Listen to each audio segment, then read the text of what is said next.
Welcome, everybody. We are so excited today to present with you all on industry risk trends and managing your KRIs. We are going to kick things off for our first discussion topic. So the need for change. Is there a need for a change from this traditional risk approach? And if so, how are you and your organization really going about it? How are you trying to get everyone on board with this change of mindset? So Scott, I'm going to start with you. Sure. And I mean, I think one of the things on your slide that really resonated with me was the top line, right, of moving away from being the so-called risk police into being a business partner. And, you know, I truly think that piece and the presentation of a risk team across the business becomes very critical in achieving success, not just for a risk and audit function in and of itself, but for the company that you work for overall. You know, there's a finite amount of hours in the day. We all tend to be very resource constrained these days. And, you know, one of the things I find is our business partners are also very resource constrained, especially over the past year with a lot of, you know, the so-called great resignation and turnover and the like. So we have to think about how do we maximize the time that we spend with our business partners and really focusing on what really are the key risks for them. And I think the word key is the most important part. You know, you could spend tons of time discussing every risk under the sun, and maybe at some point you need to start off with a risk inventory or a library, but you need to quickly hone in on what are those key risks and key elements. You know, for myself and many of you that may be in the financial services or banking industry can probably relate. You know, there's an increasing degree of regulation, and with it comes a large degree of regulatory compliance risk. So that becomes a key area that I know we're focused on at BNY Mellon, and I know many of our peers are as well. So, you know, for us, we tend to focus in on that. What are our risks? What are our blockers to being compliant with various regulations, whether it's the Fed in the US, the US Federal Reserve, or regulators around the world, and how do we manage that? And I think one of the things that we've seen as we've explored that topic within my team is you may start off thinking about your risk as, hey, we have a risk that we're not complying with regulations, and what do we do about it? And as you start to really investigate that and discuss that with our business partners, we find out there's a lot of underlying risks that contribute to it, right? So for us, one of the areas, and many large companies deal with this, is risks around our data, right? What kind of data do we have? How good are we at automating our data flow, our lineage of data from point A to point Z across the company? And then how do we hone in on that and figure out what are the risks we can accept? What are the risks we want to mitigate? And what's the time frame that we want to do that under? But broadly, you have to partner with the business and you have to really understand what their objectives are as well to figure out what are the key risks that you'd want to mitigate. Yeah, Scott, I think to add on to that a little bit, I think, you know, in organizations that I've worked with in the past, especially those outside the kind of the financial services space, which, and we know those organizations have a very well-defined kind of 3 lines model for many, many years now. But, you know, this understanding of our risks, I think organizations have done a fairly decent job at over the years. What I'm seeing more organizations strive for now is, as opposed to understanding what our risks are and maybe evaluating those once a year or maybe at best twice a year, how can we move into more digitalization to understand what's happening with our risks on as much of a real-time basis as we can? So, you know, you mentioned data. How can we start tapping into the data that we have as an organization? And what a lot of organizations have been doing more front office focused and engaging with their customers. How can we in the back office as risk managers and internal auditors, how can we start to leverage that same information to gauge what our risks are doing and our risk landscape from an organizational perspective? So that's what I've seen a lot more companies coming to us with that question of, hey, we've got a risk model. Hey, we're you know, we sit down with our business owners and our C-suite and our board once a year, and we try to measure what are our risks, you know, how are they trending, what are they doing, but we need to do that more real time. You know, the world is shrinking, things are moving faster, and we're not keeping up when it comes to understanding what our risk landscape is doing and how it can affect our business or what opportunities may even be out there for us to engage in that we may be missing out on because we're just not keeping up with this stuff. Yeah, Kevin, great stuff. If I can just add some more color to, both of your remarks. Business has become complicated, and there is a genuine desire on part of both of our major stakeholders, the audit committee and executive management, to assist them with a better anticipation of risk. And the asks are pretty specific, that they want a forward-looking view. They want to be able to see the forest for the trees, and they want us to partner more effectively with other second-line assurance functions, because you have ERM, you have compliance, you have cybersecurity, and so forth, and come up with a comprehensive view of risk, and where possible, be part of the solution also. And if I can just give an example of McDermott. I mentioned earlier that McDermott is a premier engineering construction company building some of the world's largest oil and gas and energy transition projects. And think about the supply chain disruption on our business. And if I can draw a parallel with, say, an airplane, take Boeing. A typical Boeing 777 has 3 million parts sourced from 30 odd countries, and trying to manage all of that right now in this environment where you've got a shortage of chips, supply chain, expediting pressures and so forth, it's like herding cats. And for us, that problem is just magnified at such a larger scale. And if we go to our stakeholders and say, hey, we've got a situation here where 5 POs have not been signed out of a sample of 30, there's going to be no engagement, right? They're just going to say, thank you very much, stop wasting our time. What they want to know is what's going to move the needle for the company. And they want to know with as much advance notice as possible. And, as a parent, my son wanted a PS5 a few months ago over the Christmas period. And the hoops I had to jump through just to find that PlayStation 5 for him, I mean, it was not pleasant. And that's just a small example, because there's no shortage of risk out there. Cybersecurity, digital transformation, you guys talked about. These are areas that have a very significant impact on our respective industries. And how can we as auditors and risk management associates really take a meaningful approach and articulate the short, medium, and long-term risks in these areas and present it and support it to business where possible? And in order to do that, we need people. And the war for talent, as Scott mentioned earlier, it's very real. It's hard to find good people that understand our respective businesses. And if we are a function where we do provide value, and that value is indeed asserted to and accepted by people, it gets a little easier. But it's something that we have to work on, because sometimes that value is not really understood by our respective stakeholders. Serhat, you hit on one other interesting point, made me think of something right around, so in banking, we're not as focused on supply chain risk just due to the nature of what we're doing, although it does impact to some degree. But I think third-party risk becomes an emerging area that we all need to focus on, almost regardless of what industry we're in. And I think that's something that when we talk with business partners, it can take a little bit of time for them to appreciate it, right? This concept that, you're outsourcing part of what you do, but you're not entirely outsourcing the risk. And how does that tie into your metrics? How does it tie into your overall risk management approach? How does it tie into your relationships with vendors and what's acceptable and not acceptable to vendors? I think third-party risk, as well as all the things you just mentioned, has become an emerging area of focus. Absolutely. And thank you guys so much for that. And one of the things I really, as I was listening and picking out is that I think is so interesting, especially having 3 people from very different backgrounds, different industries. There's kind of one common theme is understanding that it really is about what is key to your organization, the industries that you're in.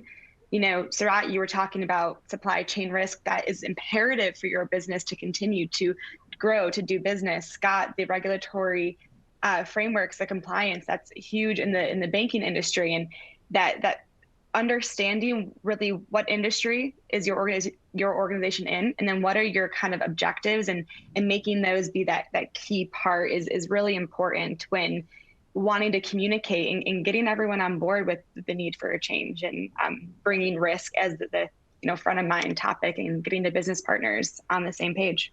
So industry risk trends, and we kind of spoke about this in the last one, so maybe we can add a bit more. And Scott, we can start with you. So obviously, what trends are you noticing in your industry? You mentioned the regulatory, but the second part really, how are you addressing this? How are you keeping up with all the different changes and really making sure that you stay ahead of it? Yeah, I mean, it certainly is no easy task, right? I think particularly as regulations evolve, sometimes quite rapidly and without a tremendous amount of guidance from the regulators as to how to comply. But I think some of it comes back down to your fundamentals of how do we understand what our core risks are as a business, and then to some of the poll answers on how do we track that and how do we get real-time data. I think that's emerging in most organizations, including mine, right? I know we're going to continue to talk a bit about KRIs, but in many places it tends to be this manual production, right? Where there's a team of folks tasked with trying to cobble together things. It comes together in a PowerPoint, takes a little bit of time, and by the time it's presented up to management, it almost becomes somewhat stale, right? So how do you sort of move the needle on that? And sometimes it's going to be an investment in automation and so forth.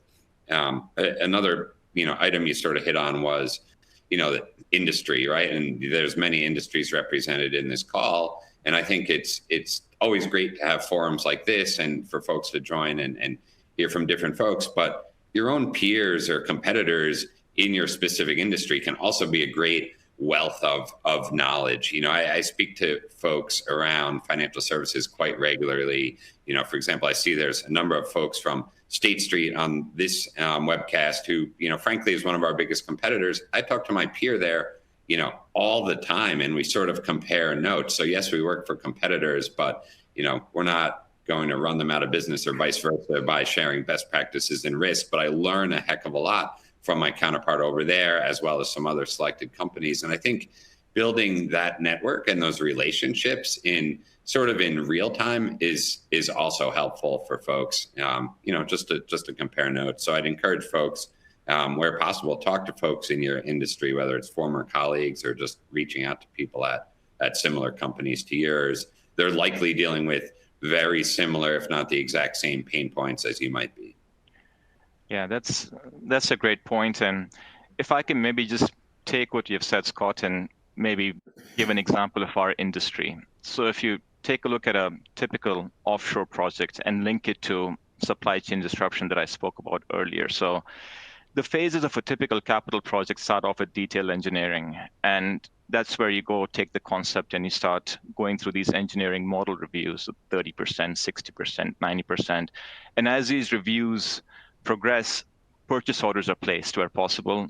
Purchased goods arrive, they go into our fab yard, steel is cut, welded, painted. The structure is then put onto a vessel. The vessel goes with a flotilla of support vessels, and the structure is installed offshore. Pretty straightforward, 30-second high-level process, right? Now, what are some of the risks with supply chain disruption? So let's start with a delay in ordering the material, which leads to material eventually that does get ordered, not arriving on time, which leads to fabrication delays, idle labor. That leads to delays in marine schedules. And some of our vessels, they cost hundreds of thousands of dollars a day to operate. So each day that they run idle is significant. Then these marine delays, they put pressure on the project where construction activities have to be done offshore instead of in our yards. And trust me, there's no Home Depot when you're 100 miles out in the North Sea. So if you need some material, you're not going to get it. You have to get a speedboat out there, and that costs money. And then finally, the delays in the structure, having it installed, leaves the door open for a client to apply penalties called liquidated damages for the delays, especially if it's linked to hydrocarbon production. So again, if an auditor goes and says, hey, listen, we've analyzed that we've got a 20% delay trend in placing our POs, and this is going to lead to expediting delays, and you're going to have stuff air freighted instead of sea freighted, then fabrication delays and so forth. And the total exposure ballpark is X million of dollars. And if that calculation and logic that's used is sound and practical, there is going to be that interest in hearing you further, right? And that interest is going to be even further amplified if you can offer this insight as early as possible so that mitigation plans can be considered. So this, rear view mirror, view that we've had in the past, it needs to be projecting forward. And, you briefly talked about cybersecurity risk. So ransomware is an interesting area, and I encourage all the listeners over here to, go back to your respective companies and query, do we have a corporate ransomware policy or a playbook on what the company is to do in case there is a ransomware attack, and who's the owner of that policy? And this is where vendors can give great insights. Some of the typical cybersecurity vendors, CrowdStrike, et cetera, there is bulletins on major events that happen. So try to work with your, IT security team and get someone from your IT audit organization copied in on these bulletins, because what's going to happen is this great insight is going to then be specific to your organization, when you can go and say, okay, we have exposure in these areas, or with, so and so, and then these locations that aren't under the eagle eye of our cybersecurity function can be looked at, and risk can be realized over there. And again, enough time given for people to go and do what they need to strengthen the control environment. Energy transition, that's another buzzword. And, all sorts of companies are now pledging net zero over the coming years. And like, one thing I don't understand is how a manufacturing company can offset their emissions by sponsoring a forest in Congo to achieve net neutrality. I mean, that forest in Congo always existed unless it was planted 100 years ago by that same company, right? Which would make for a great Back to the Future episode. But again, some insights here would be commercial activities or constraints that are being put into action for companies in our industry, European lenders not willing to lend on projects that are not carbon neutral. How can audit contextualize the risk of this, work with the ESG groups, come up with a fix, look at, the underlying triggers? And this is a sort of forward-looking, insight that we link to KRIs that can really, help elevate our prestige and value in our respective organizations. Serhat, I think, those examples that you gave to me hit on what I'm going to say is not new to this audience, but just the dynamic nature of risk across really any organization. The acceleration of that we've seen just within the last couple of years.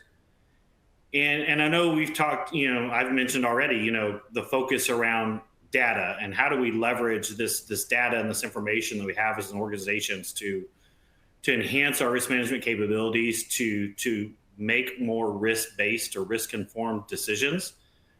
But I think something that you have to step back a little bit, and I've seen clients struggle with this, is you may start digging into some of these areas and start looking to leverage the data that the organization has, and quickly learn, man, we have a lot of disparate data. We have a lot of lack of control around our data, a lot of lack of governance. And sometimes that can be more of a hindrance to your ultimate goals of establishing a more dynamic risk management approach. So I think you have to go in with eyes wide open on a lot of this stuff and be thinking about, how well do we do as an organization, managing the data that we have. I worked with a client recently that was working to build out KRIs and a Power BI dashboard to be able to monitor these things. And what they quickly realized is they knew the organization operated in a very siloed fashion, but what they didn't realize is that data was also very siloed. And there were a lot of sub-organizations, business units within this company that they had their own Power BI dashboards. They had their own data sets. They were doing their own things with their own tools and their own technology that really no one else in the organization had a full grasp on what was happening. And that really caused challenges for them. And how do we put together this all-encompassing, organization-wide risk dashboard when we're not even sure where this information is coming from, how good the data is, can we rely on it? So, they had to kind of take a step back a little bit and think about, kind of more broader data governance and data control concerns that they needed to address first. The other thing I would say too is that when it comes to risk management, yes, I think it's important for us to be looking at how we can leverage data and driving, these KRIs, but there are always going to be risks that are just subjective in nature. They don't lend themselves to a quantitative metric, a calculation, a number, something that we can point to. And so I think, we still have to focus on people. We still have to have an aspect of our risk management approach as organizations in talking with people, working collaboratively across the different teams, whether it be internal audit, risk management, first line, the business, like I said, executives, board, everyone needs to have a voice. And we need to make sure that we are staying in tune with those individuals and what they're seeing in their respective areas of the organization, and that their thoughts can be articulated and incorporated into our risk management, our overarching kind of risk management approach. So. Absolutely. And actually, a question came in that I think ties in really well with that. It's around, so we're talking about our relationships, having a partnership kind of focused risk partner. So their question comes in saying, does this partnership focused risk partner posture start to blur the line between the first and second line risk roles? Yeah, I mean, I guess I would say maybe, right? But I think there's a fine line, right? So you can be a business partner with someone while still being very objective, right? I know sometimes when I joined my current company, there was a lot of focus on the word independent. Are we independent or not? And to an extent, no, we're not, right? Ultimately, we all work at the same company within any organization. So you're never going to be truly independent, but I don't think that precludes you from being objective. And I think part of being just part of any company, you need to understand you need to be a partner with others and not an adversary. So, does it sort of blur the line? And does there tend to be, in my opinion, maybe unnecessary discussion sometimes over who's actually second line versus first line? Like that seems to come up more often than I think it should. I think the real question is, sort of what are everyone's key roles and responsibilities and accountabilities, and how does all that play together? I think that there's, many organizations continue to build up their first line of defense risk type folks that are embedded in the line of business. And that's great, as long as you have a handle on all of it, right? As a company, there can almost be too much of a good thing where you've built in all of these functions. They're not all aware of each other. And collectively, you almost become a bad business partner just by the nature of you're going in and asking the same question 5 other groups came in and asked. So working and collaborating with those risk teams, whether they're first line, second line, or the third line audit folks within your organization becomes important, especially important as that line blurs and maybe some of the traditional definitions of, first line sits in the L&B, second line can only sit in an enterprise risk type function, and third line's audit. But the work that those groups do tend to overlap. So how do you manage the blurring of those lines, regardless of how you label them? Yeah, and if I may just add one more thing, Scott, I think what Scott said about being perceived as a partner more than an adversary, that's important because, over our careers, we will have those situations where we have those stand your ground moments, right? And we have to do what we are entrusted to do, being objective and independent. But the remaining 80% of our time, what we are communicating to our stakeholders, other assurance providers are doing exactly the same thing. So instead of repeating the same thing that they are, better to partner up with them and provide a more comprehensive, detailed perspective on that risk or on that situation that the management of that specific area or the audit committee can take, digest, and understand instead of getting 2 versions of it. When it comes to stand your ground issues, yeah, absolutely, that's what we have to do. But for the remainder of the time, it's more routine in what messaging that we're portraying to the organization. Well, I know we are up on time. Thank you all so much. I encourage everyone to connect to these 3 amazing panelists.